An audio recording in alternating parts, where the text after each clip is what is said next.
Here we are in conversation with none other than lovely Sam Crosby joining us as always. How are you? Great. Hello, mate.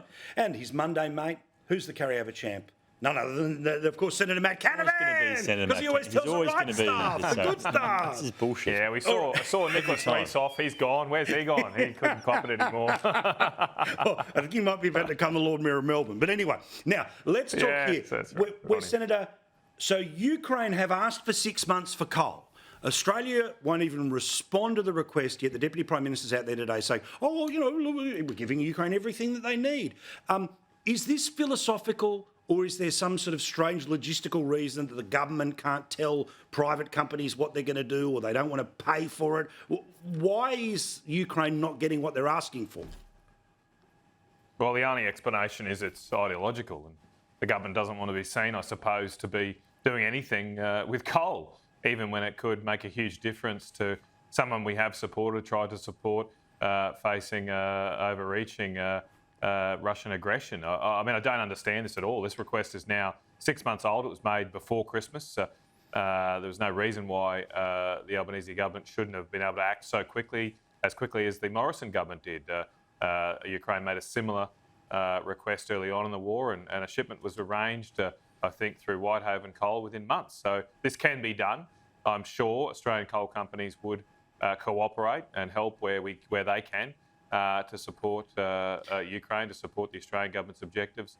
But the government doesn't seem to have lifted a finger of this. I did raise this with them before Christmas when the request came in. I spoke to the Ukrainian ambassador and I was assured they were looking into it, but nothing's happened and there's no good explanation for it. Can I just add too here, Paul? It's a lesson to our own country. Ukraine, to my knowledge, have not asked us to send any solar panels over. We've got lots of them. We've got a lot of wind turbines. They haven't asked for any of those.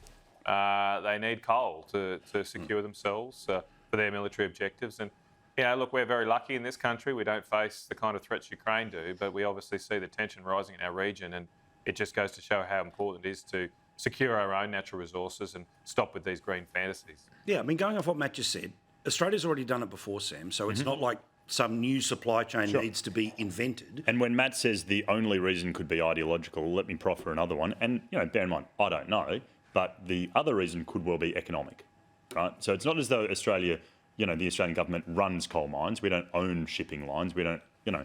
So what, they won't sell it to the federal government? You'd have... No, of course they'd sell it, but you'd have to buy it. Right. And I think the point Miles was making today is when he went over a couple of weeks ago, they were saying the thing we really need are air defence systems and, you know, all the other stuff that we sent But them if over. the ambassador says... This is what they're asking for. He's saying, I want coal. They're asking for this. Sure. And 2 weeks ago when he was in Ukraine and he was meeting with the Defence Minister and various other people... They can ask for both. Sure. Like they can get Bushmasters and coal. Yeah, I understand the point, but if Australia's resources are, you know, financially constrained, are capped, we're not just going to say, you can have $1 billion, you can have $1 billion, everyone gets $1 billion. I don't know this, right? But I'm reading between the lines of what Miles is saying. And we have done it before. I could not imagine there's some sort of ideological maybe just one new private reason. jet for the Prime Minister. Maybe not two. Just put off the second one. I mean, that's right? a low ball. Yes. Come on. No. Just say yes. I know. Anyway.